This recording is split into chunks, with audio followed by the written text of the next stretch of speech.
Sir, I need you to step outside, now. 6 a.m., and there's a police officer at my door with handcuffs on his belt. I'm standing there in my bathrobe, heart hammering, wondering if my HOA president Karen finally found a way to have me arrested. The cold morning air hits me as I step onto the concrete. Karen's positioned by her mailbox, watching like this is entertainment. That smug smile tells me everything. After 2 years of harassment and a $3,900 fine designed to destroy us, she thinks she's about to watch me get dragged away in handcuffs. Then my wife Elena appears behind me carrying her work portfolio, and something in the air shifts. The confident look on Karen's face flickers for just a moment. She has no idea she's about to learn the most expensive lesson of her life. What would you do if your neighbor called the cops over fake HOA violations? Drop your location below, because what happened next left everyone speechless. Let me back up and tell you how we got here, because Karen Pemberton didn't just wake up one morning and decide to destroy a disabled veteran's life. This woman spent 8 years perfecting the art of suburban terrorism. My name's Marcus, I'm 45, and 20 years in the Army left me with a purple heart, a bum knee, and the kind of patience you only learn dodging actual bullets. My wife Elena's the quiet type, always reading, mysterious about her work, has meetings she never explains. We moved to Willowbrook Estates in Phoenix seeking peaceful retirement. Instead, we got World War III with a HOA twist. Our modest ranch house has a small front garden, American flag, and the wheelchair ramp that started this whole nightmare. The metallic smell of fresh aluminum was still sharp in the desert air when Karen first appeared at our door 3 weeks after we moved in, measuring tape and camera ready like she'd struck gold. Karen Pemberton owns the biggest house on our cul-de-sac and rules our HOA like a suburban dictator. 52 years old, real estate agent, perfectly manicured everything. Every morning at 7 sharp, her designer heels click-clack against the asphalt as she patrols for violations. This woman actually carries a ruler. I've seen her measure grass heights while neighbors peek through their blinds in terror. The ramp incident revealed Karen's true nature. Despite having permits, inspections, and medical documentation, she slapped us with a violation for unauthorized structural modification.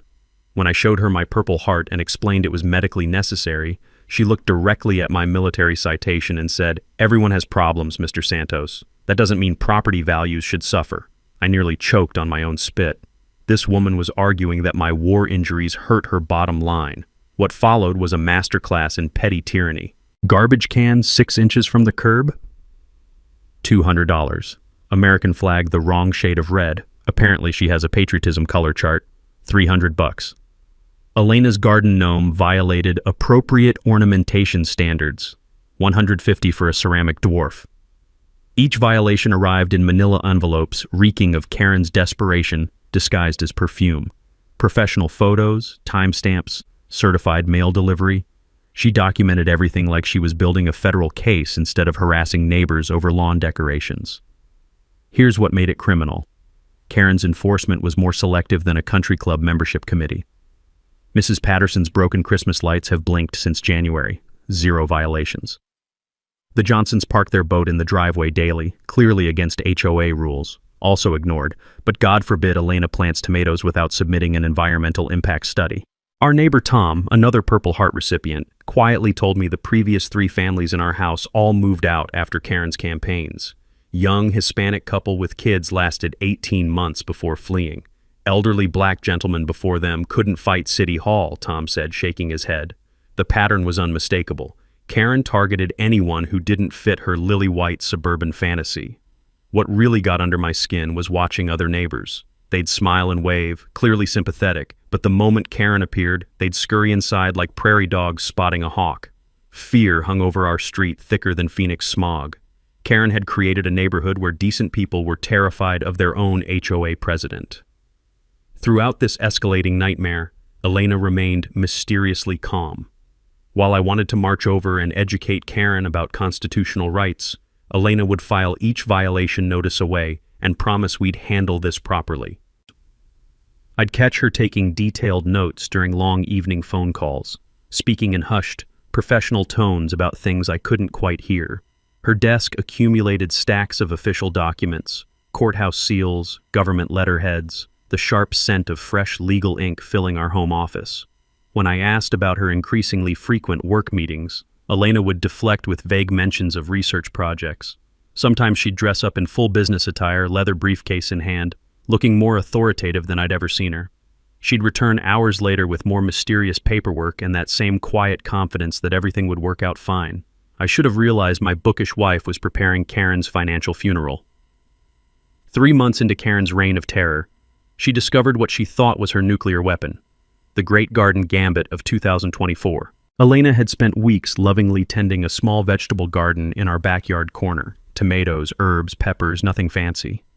The rich scent of fresh basil would drift over our evening dinners, and watching Elena's face light up during harvest was the first genuine happiness I'd seen since we'd moved to this suburban prison. Then, Karen struck with the precision of a legal sniper. The violation notice arrived on a Tuesday, hand-delivered with Karen's signature theatrical flair. $800 for our vegetable garden allegedly violating Phoenix's desert habitat protection mandate. According to Karen's creative interpretation, tomatoes and herbs constituted invasive species disrupting neighborhood ecological harmony. We had 48 hours to destroy Elena's garden or face daily $50 penalties. I'm reading this lunacy while my morning coffee burns my tongue, thinking Karen has finally achieved complete detachment from reality. Elena just nods calmly and says, "Interesting. Let me look into this." While I'm fantasizing about creative uses for Karen's measuring tape, Elena vanishes for the entire weekend. Saturday and Sunday, gone from dawn to dusk, claiming she's researching the ordinance at the library. I figured she was doing responsible citizen homework while I plotted revenge scenarios involving garden gnomes and HOA bylaws. Monday morning, Elena materializes with a manila folder thick as a metropolitan phone book.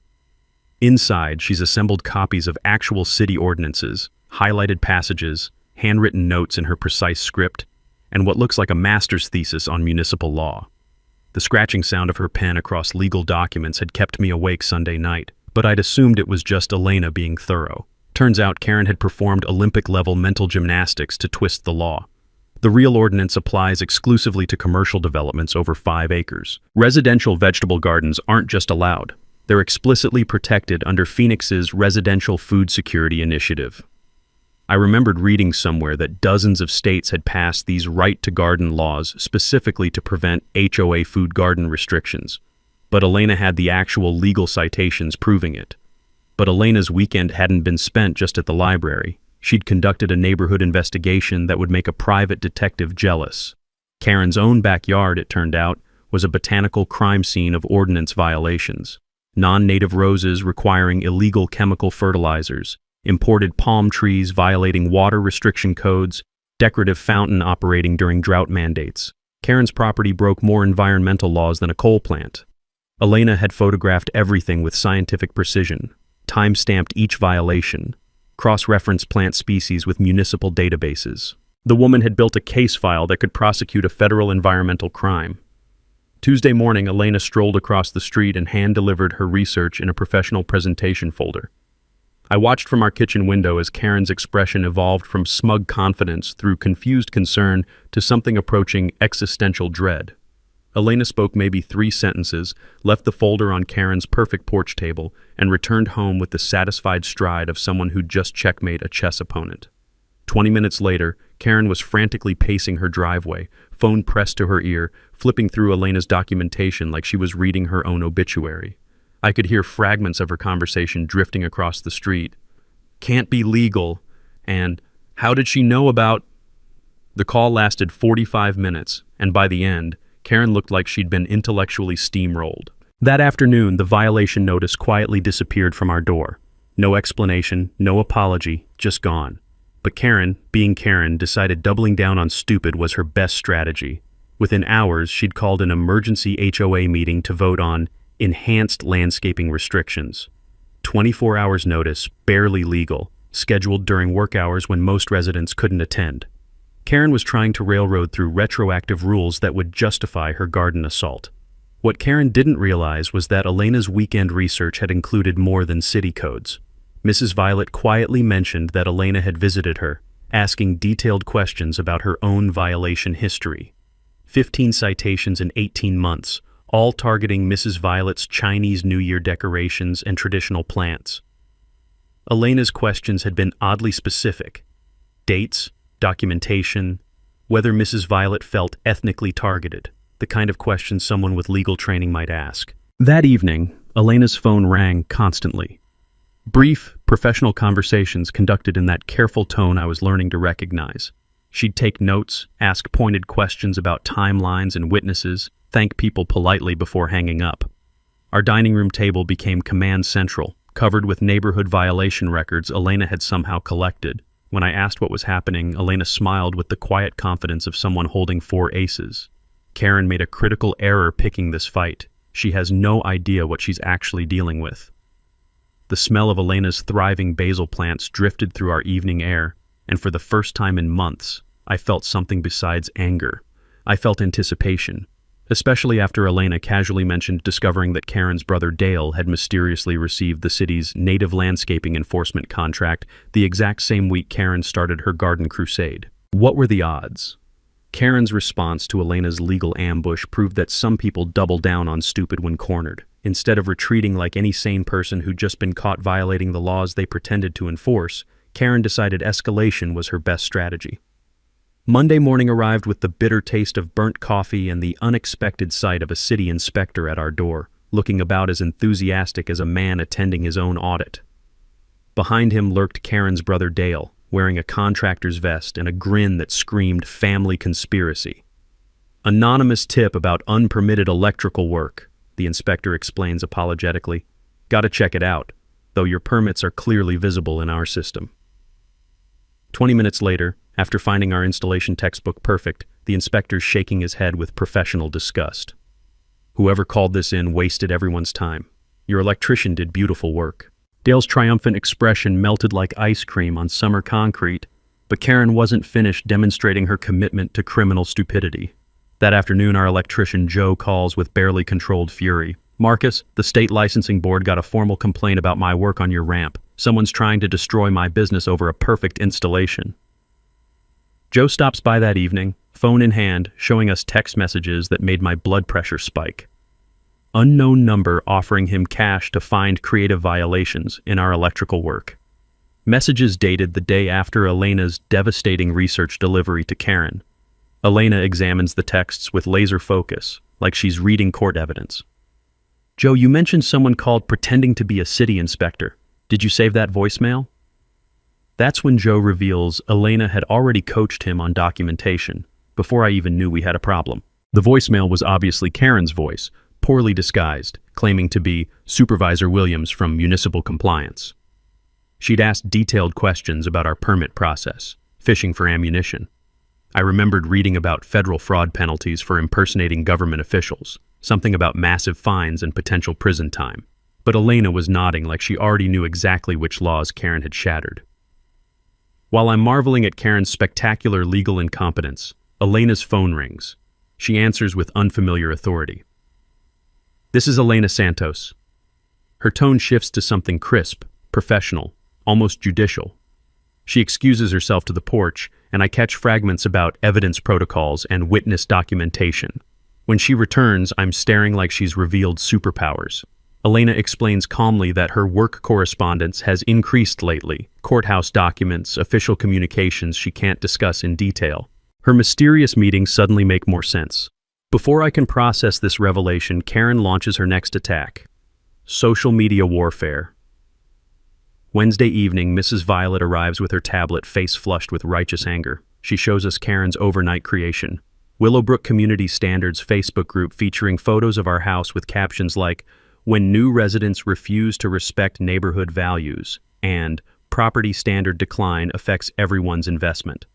Karen had rallied supporters using coded language about community character and protecting what we've built. The comment section buzzed with neighbors debating people who don't appreciate established standards. The smell of digital mob mentality was nauseating. Elena was already documenting everything. While I planned angry responses, she systematically screenshotted each post before Karen could delete evidence. She'd been tracking Karen's harassment campaign since day one, building what increasingly looked like a bulletproof legal case. Thursday brought another puzzle piece. Tom, our veteran neighbor, visits with his own thick documentation folder. Elena had interviewed him too, asking pointed questions about Karen's enforcement patterns.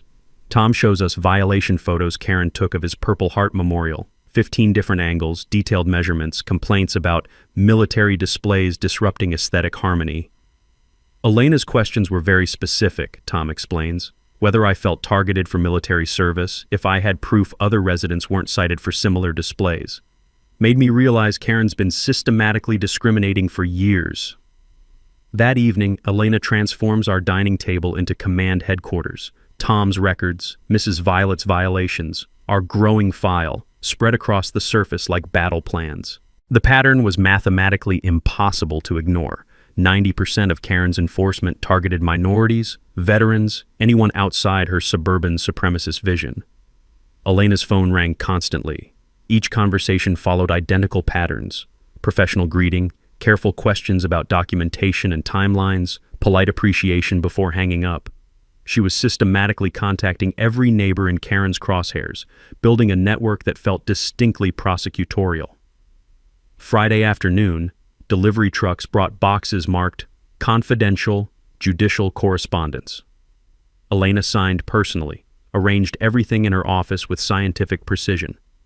Weekend sounds included constant printer activity, paper shuffling, the methodical organization of someone preparing for legal war.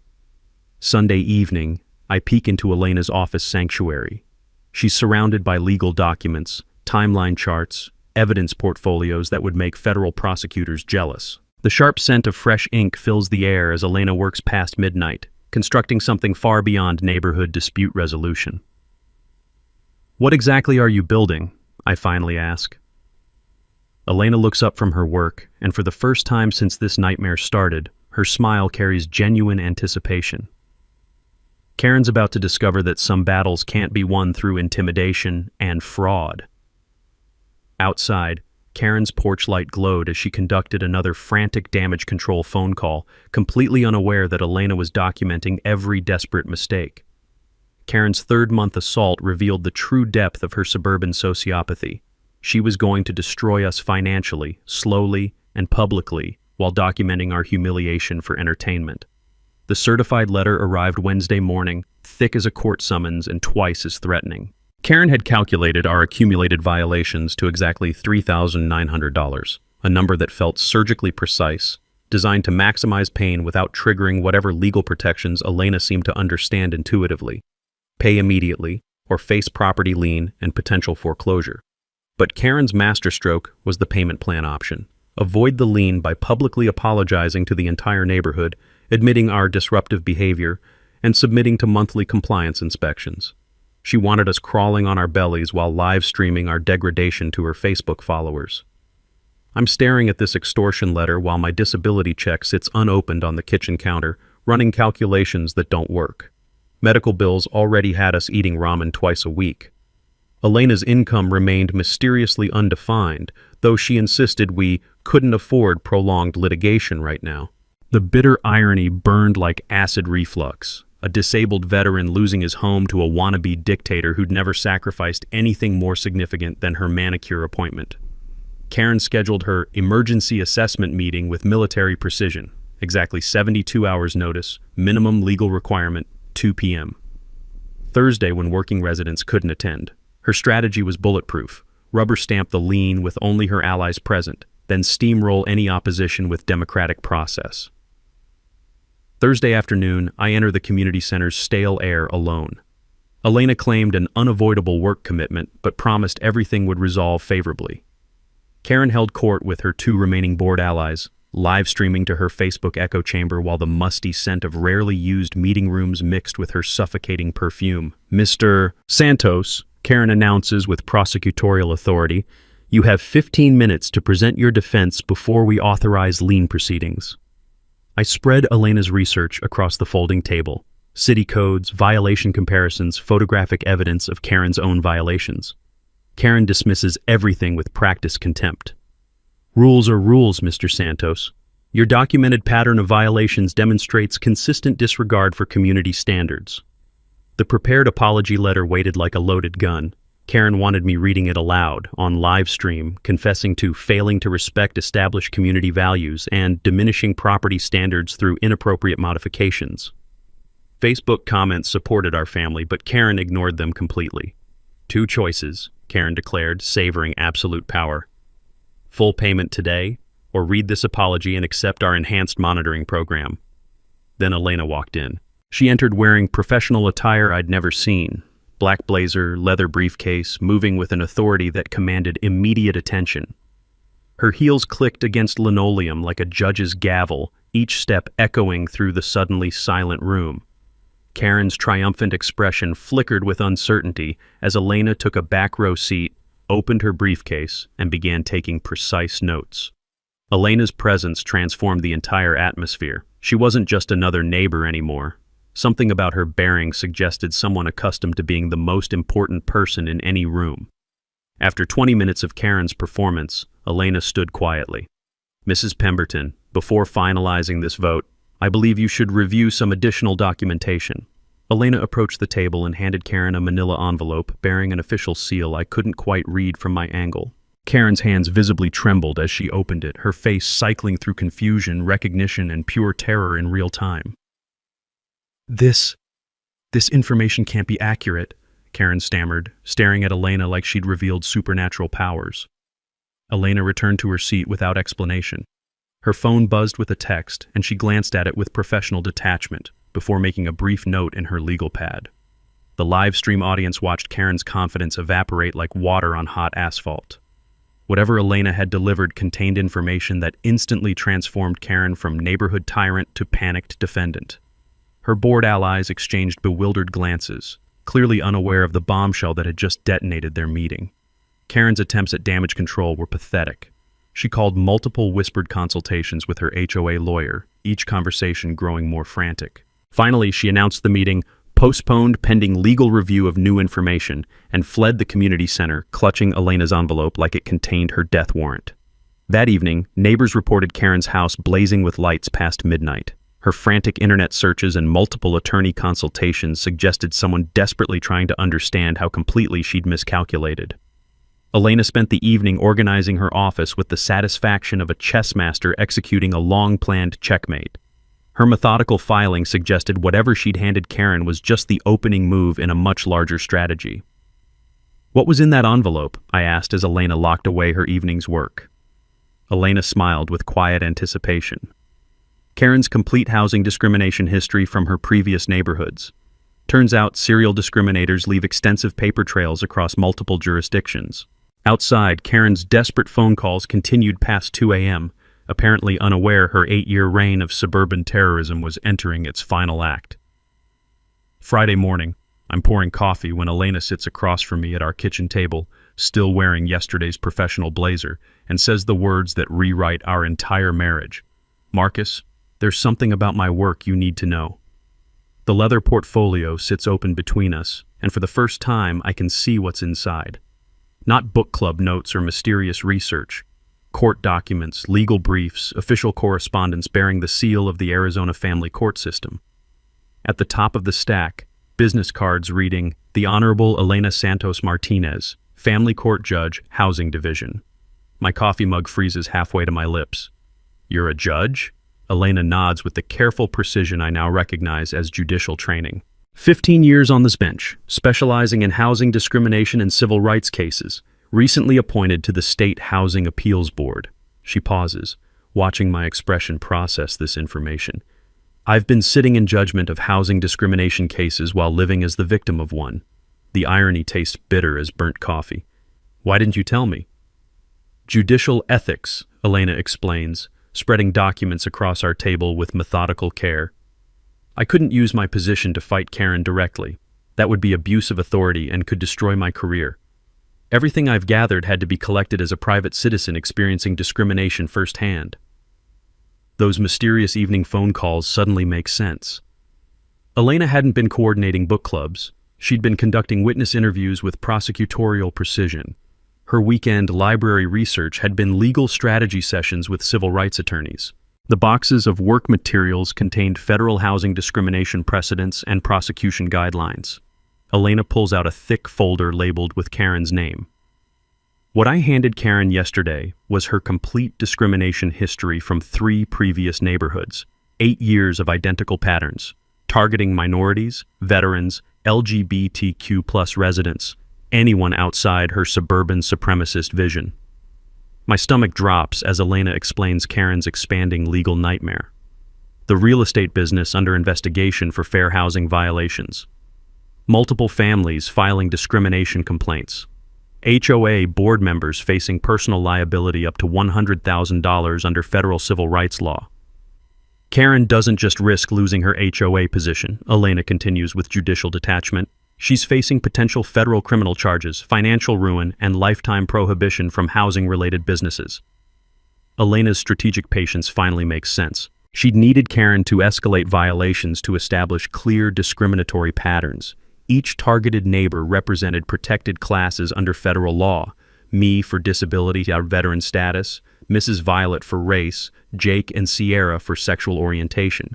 Elena had been building a federal case while maintaining perfect ethical standards. The $3,900 lien threat was Karen's fatal error, Elena explains, her voice carrying the authority of someone who's sentenced actual criminals. Federal housing law specifically prohibits retaliatory enforcement against residents challenging discriminatory practices. Karen triggered anti-retaliation protections that carry criminal penalties. I'm staring at my wife like she's a stranger. All those evenings watching Elena organize documents with scientific precision, wondering about her mysterious confidence that everything would work out fine. She hadn't been hoping for justice. She'd been methodically constructing it. Karen has been committing federal crimes for years, Elena states with the finality of a judicial ruling. Housing discrimination, selective enforcement, retaliation against protected classes. Every violation notice she issued has been building evidence for her own prosecution. Elena closes the portfolio with satisfaction. That envelope contained more than Karen's history. It included contact information for federal housing investigators, civil rights attorneys, and state licensing authorities, all of whom are now aware of her criminal pattern. Outside, Karen's house stands dark and silent after her night of frantic legal consultations. She's probably discovering the scope of her liability: federal charges, state violations, personal bankruptcy, and professional destruction that would make our petty fines look like parking tickets. Elena had spent 2 years building the perfect legal trap, and Karen had walked directly into it. Saturday morning, our modest living room becomes the headquarters for what Elena calls Operation Karen Cleanup. Mrs. Violet arrives first, lugging a cardboard box that clanks with the weight of 18 months' worth of violation notices. Tom follows, carrying a folder thick enough to stop bullets, containing documentation of Karen's obsessive measurements of his Purple Heart memorial display.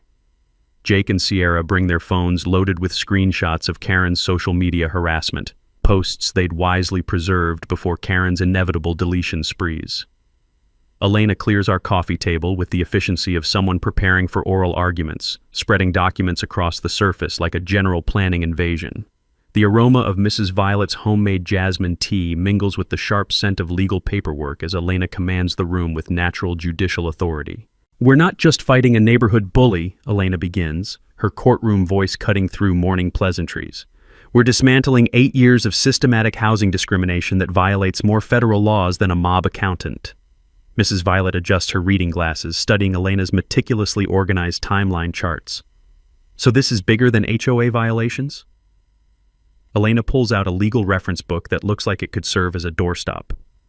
When HOAs enforce rules based on residents' race, disability, veteran status, or sexual orientation, individual board members face personal federal liability up to $100,000 per incident. Karen's been committing felonies disguised as neighborhood improvement. Tom nearly chokes on his coffee. Every violation notice she gave us could cost her $100,000. Each discriminatory enforcement action is a separate federal offense, Elena confirms with prosecutorial satisfaction. Karen's looking at potential liability exceeding her lifetime earning capacity. Elena transforms our neighbors into legal scholars, teaching us to document evidence with courtroom precision. Dates, witnesses, photographic proof. Karen's exact discriminatory statements.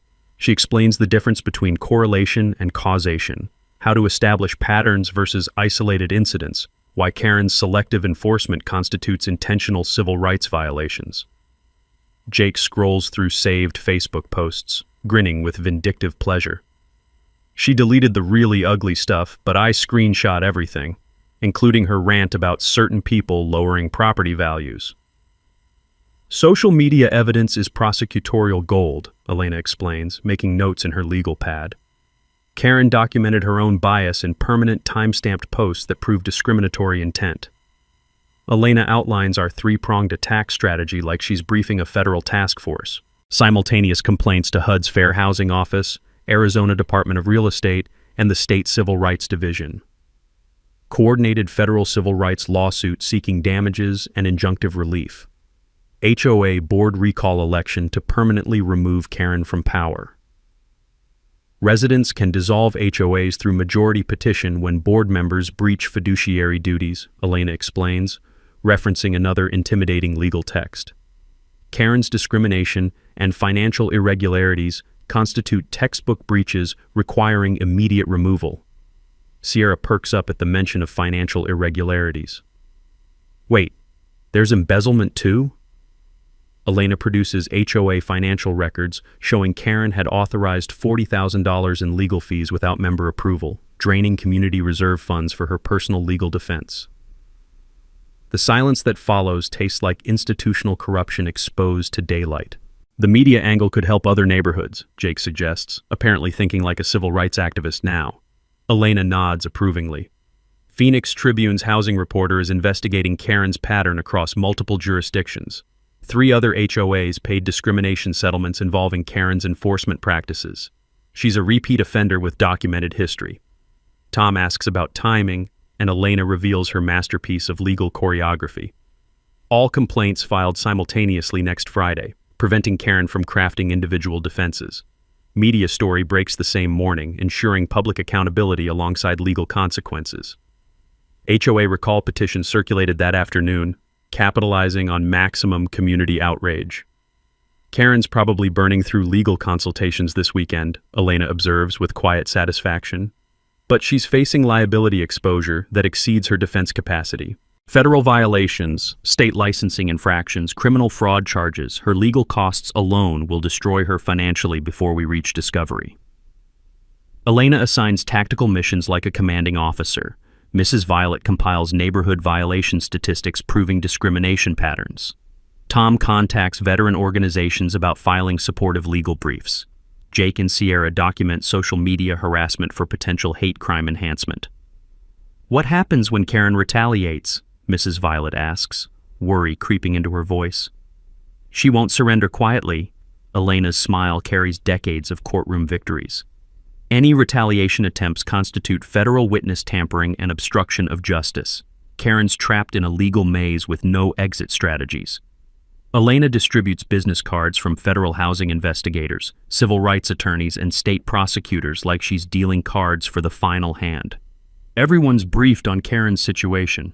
They're waiting for our complaint filing to trigger formal criminal investigations. Afternoon sunlight streams through our windows, illuminating Elena's legal war room. Evidence charts, prosecution timelines, witness statements, federal contact lists. She's assembled everything needed to obliterate Karen's suburban dictatorship permanently. Next Friday, Elena promises, sealing the last evidence envelope with judicial finality, Karen Pemberton discovers what federal housing law enforcement looks like when you've spent years begging for their attention. Outside, Karen's house stands peacefully unaware that 6 neighbors are constructing her complete legal annihilation with scientific precision. Monday morning brought Karen's nuclear option. She'd discovered Elena's judicial identity and decided the best defense against a federal discrimination case was attacking a sitting judge.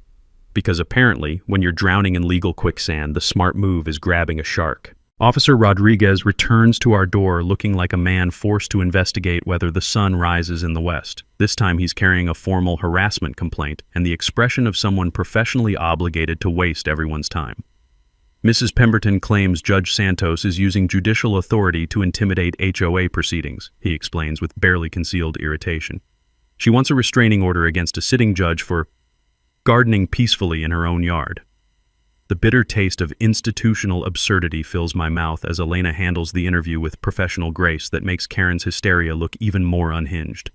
Elena provides documentation proving she'd maintained perfect ethical boundaries while Karen had been committing actual federal crimes for sport.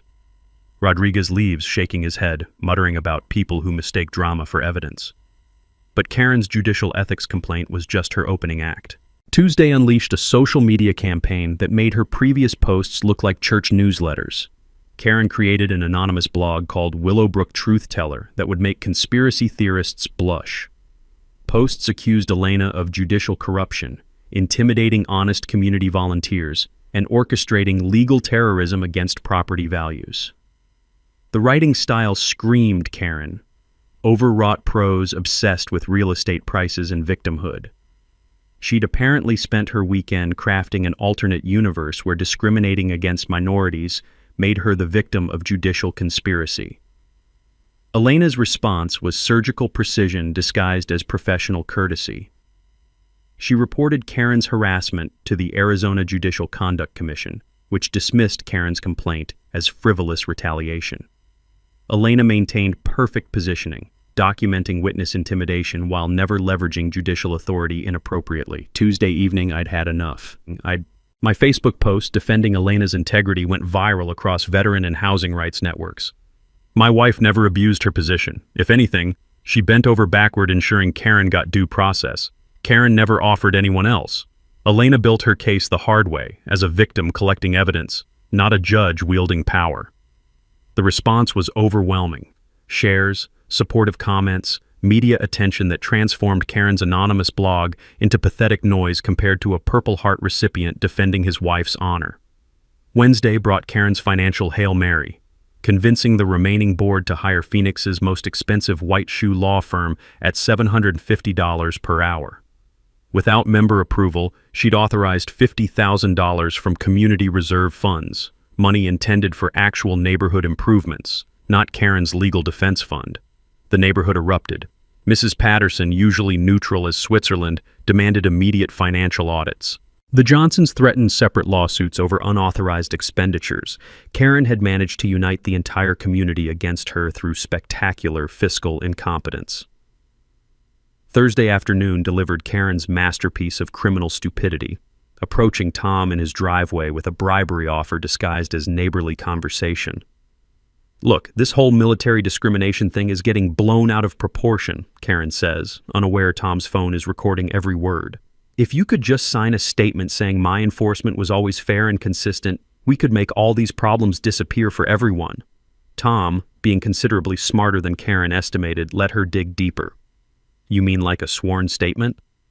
"Exactly, just clarifying that you never felt targeted as a veteran. I know these military issues are sensitive, but documentation would help clear the air." And Elena listened to the recording with the focused intensity of someone hearing multiple felony confessions. Witness tampering, obstruction of justice, attempted bribery, explicit admission of targeting veterans. Karen just created evidence for 6 additional federal charges. The recording's legal implications were staggering. Karen had confessed to discriminatory enforcement while simultaneously attempting to obstruct federal investigation through witness bribery. It was like watching someone commit crimes while live streaming their own prosecution. By Thursday evening, Karen's support structure had collapsed completely. Her crisis management consultant resigned after Karen violated every piece of professional advice. Her HOA attorney began publicly distancing the firm from Karen's increasingly problematic statements. Even Karen's husband started making apologetic neighborhood calls, clearly attempting damage control for their imploding reputation. Elena documented every desperate move with prosecutorial thoroughness, each intimidation attempt, every false accusation, all preserved for federal investigators building what was clearly becoming a criminal racketeering case. "Karen's panic is constructing our prosecution timeline," Elena observed Friday evening, organizing the week's evidence bonanza. "Every retaliation attempt strengthens our federal case while adding new criminal charges to her potential indictment." Karen's house blazed with emergency activity past midnight all week. Frantic legal consultations, crisis management calls, the unmistakable sounds of someone discovering their suburban dictatorship was about to meet federal law enforcement. Saturday morning, as Elena prepared final evidence packages, an unexpected call arrived. Karen's private investigator, the one she'd hired to find dirt on Elena, wanted to speak with us directly. "Ma'am, I need to apologize," he said to Elena. "Mrs. Pemberton asked me to manufacture evidence against a sitting judge. I'm prepared to testify about her attempts to fabricate federal crimes." Friday morning brought Karen's final performance. A 911 call so unhinged it belonged in a criminal psychology textbook rather than a neighborhood dispute. Emergency services. What's your emergency? There's a dangerous individual trespassing on community property and threatening residents with judicial authority. Officer Rodriguez's radio crackled at 6:47 a.m. as he responded to what dispatch had already flagged as Karen's fourth false emergency call this month. He arrived to find Elena peacefully watering tomatoes in our backyard, completely unaware she was allegedly terrorizing the neighborhood through aggressive gardening. His body camera captured the entire surreal encounter as Karen demanded Elena's arrest for abuse of judicial power and intimidating community volunteers through strategic plant cultivation.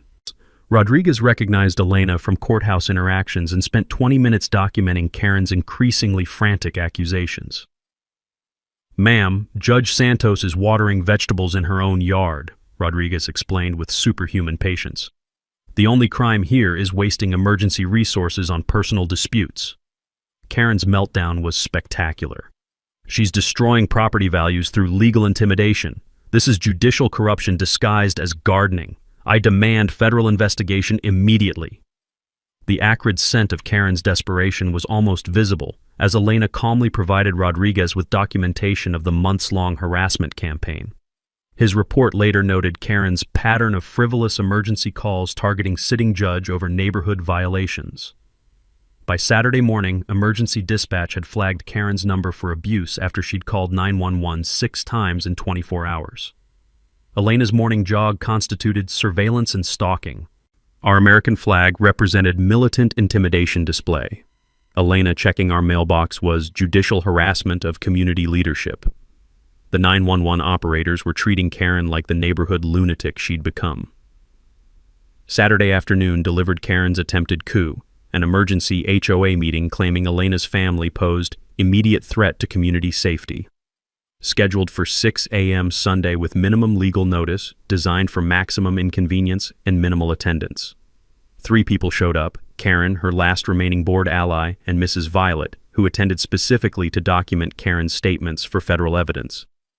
Karen's performance belonged in psychiatric evaluation rather than community governance.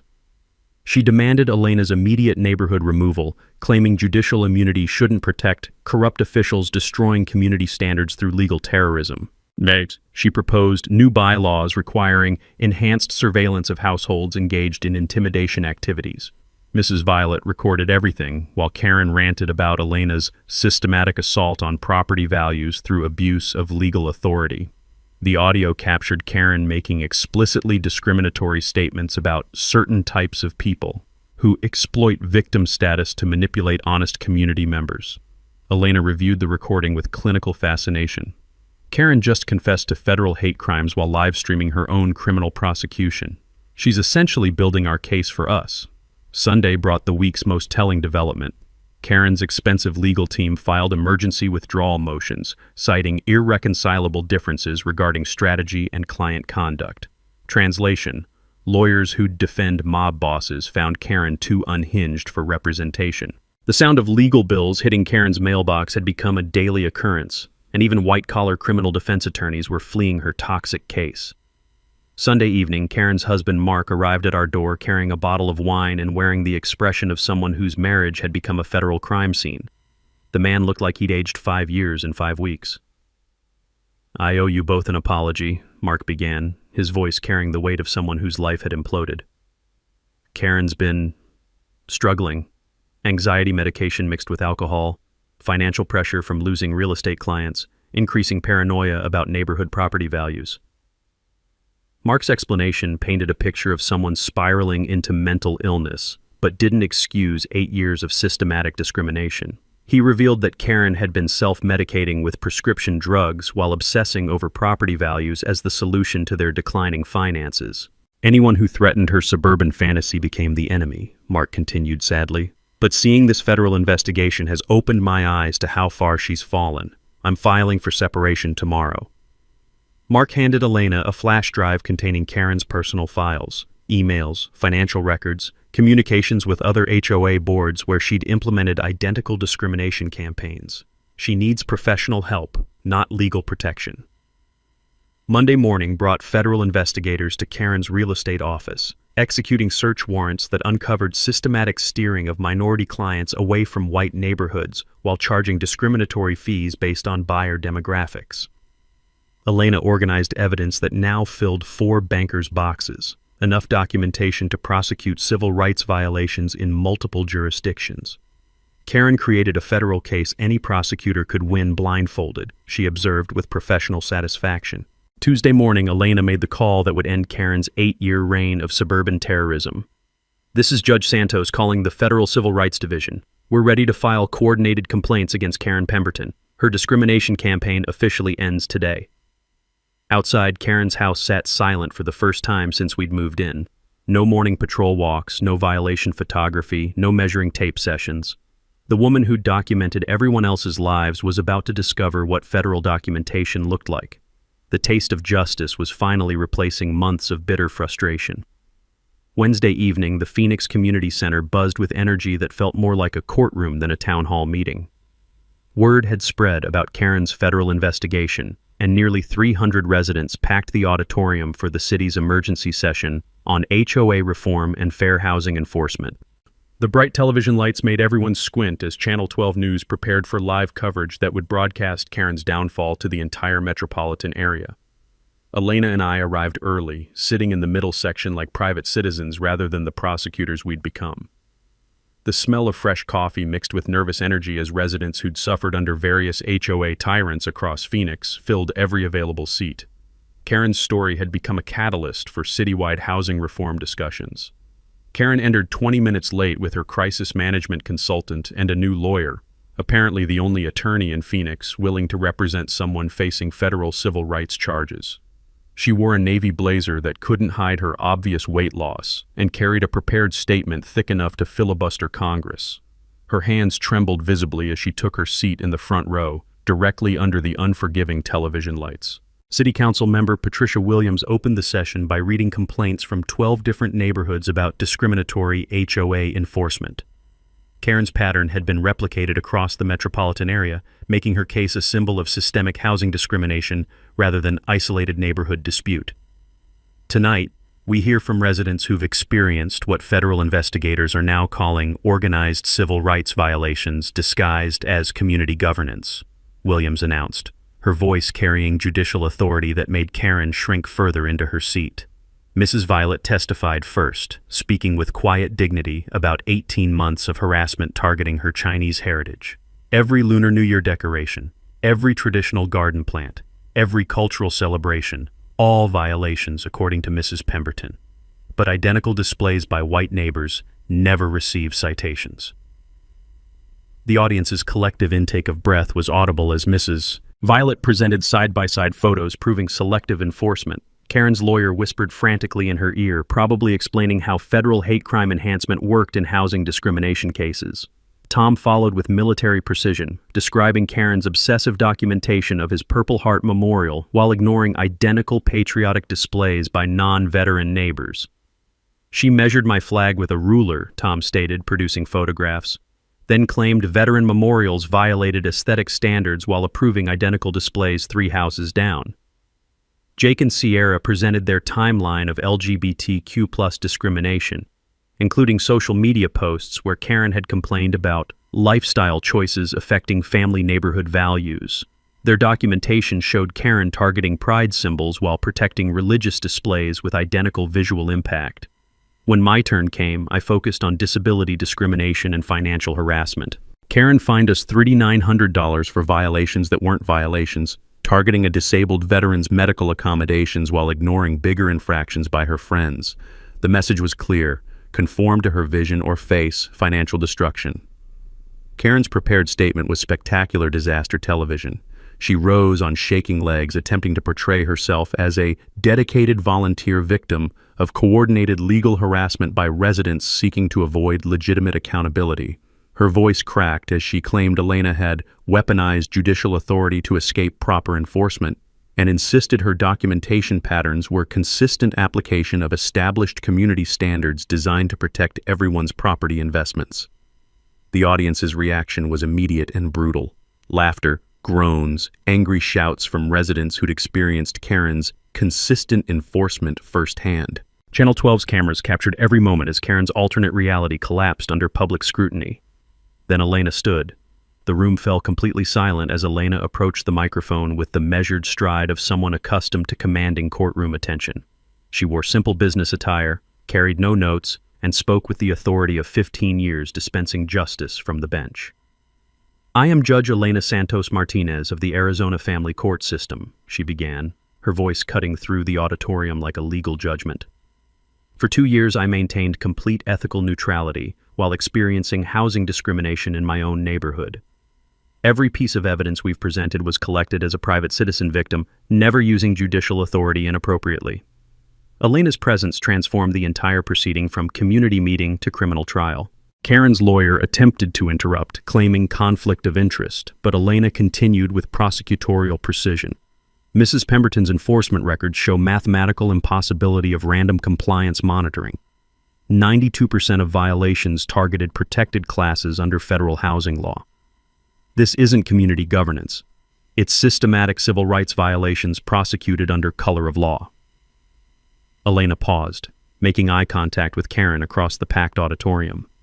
The television lights caught Karen's pale complexion and obvious terror as a sitting judge enumerated her federal crimes on live television. "Housing discrimination isn't about property values or community standards," Elena concluded with the finality of judicial ruling. "It's about equal protection under law. When you target people for who they are rather than what they've done, you're not enforcing rules, you're enforcing prejudice. And in America, prejudice isn't just morally wrong, it's federally illegal." The standing ovation lasted 5 minutes. Karen fled during the applause, abandoning her lawyer and crisis consultant as Channel 12 cameras followed her panicked exit.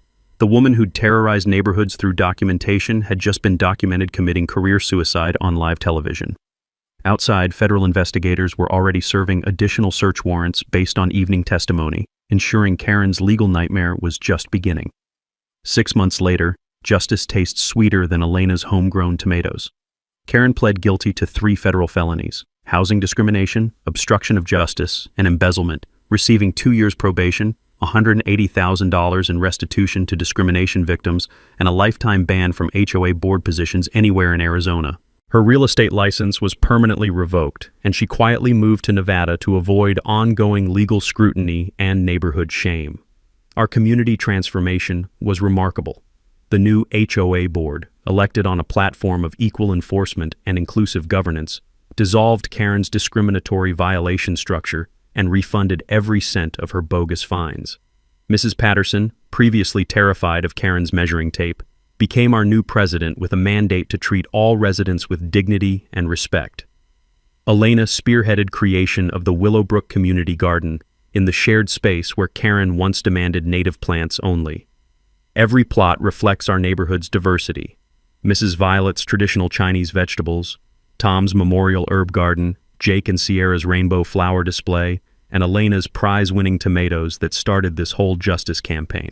The garden's success led to monthly Coffee with Neighbors gatherings that build relationships across cultural and generational lines.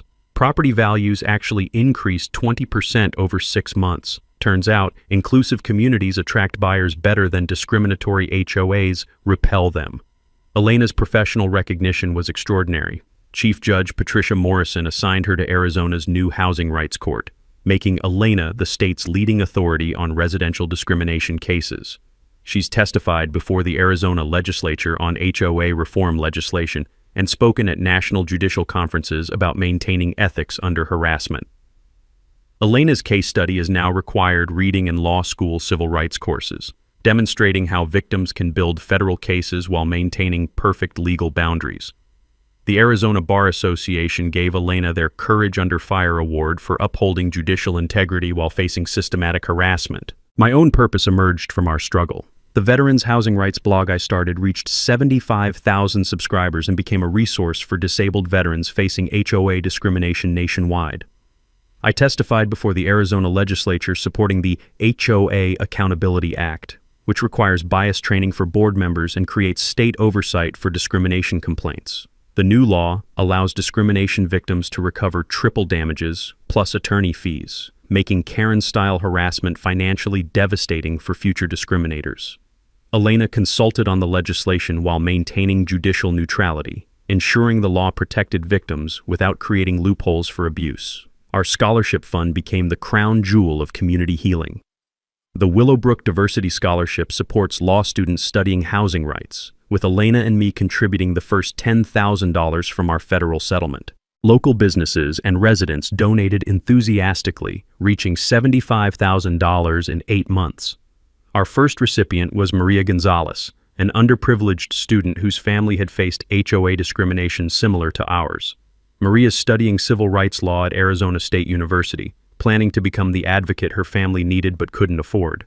The ripple effects spread beyond our neighborhood. Phoenix Tribune's investigative series on HOA discrimination won the Arizona Press Association's Public Service Award, leading to criminal investigations of discriminatory boards across metropolitan Phoenix. 3 other HOAs paid substantial settlements after residents used our documentation strategies to prove selective enforcement. Elena's Know Your Housing Rights workshops became monthly fixtures at the Phoenix Public Library, teaching residents how to recognize and document discrimination, when to contact federal authorities, and how state sunshine laws protect access to HOA financial records and meeting minutes. Knowledge truly became power for communities facing suburban tyrants. Our marriage emerged stronger through shared struggle. Elena's revelation about her judicial career initially shocked me, but understanding her ethical constraints deepened my respect for her integrity. We'd fought injustice together while maintaining the legal standards that make justice possible. Tom organized our first annual Willowbrook Unity Festival on the anniversary of Karen's downfall, celebrating diversity, community service, and housing rights education. Local food trucks, cultural performances, legal aid booths, and Elena judging the pie contest while I organized the Veterans Honor Ceremony. The festival's success inspired neighboring communities to launch similar celebrations, spreading our message that diversity strengthens rather than threatens property values. As I write this, Karen's former house displays a sold sign and welcomes the Rodriguez family, a young Hispanic couple with kids who Elena personally assured would face no harassment under our new community leadership. Elena's community garden thrives where Karen once demanded $3,900 in fines for growing vegetables. The sound of children's laughter fills the air where Karen's measuring tape once terrorized neighbors. Sometimes the worst neighbors teach us the most about community. Next week's story: how a disabled Marine service dog training operation exposed his HOA president's $400,000 embezzlement scheme and the FBI evidence they found buried in her backyard. What's your worst HOA nightmare? Share your story below. You might be more powerful than you realize. And subscribe for more tales of everyday heroes defeating petty tyrants through knowledge, courage, and community action. Thanks for hanging out with us on HOA Stories, where the HOA Karens meet their match. If this story had you cheering or cringing, go ahead and like the video, drop a comment with your reaction, and hit subscribe so you're ready for the next wild HOA tale.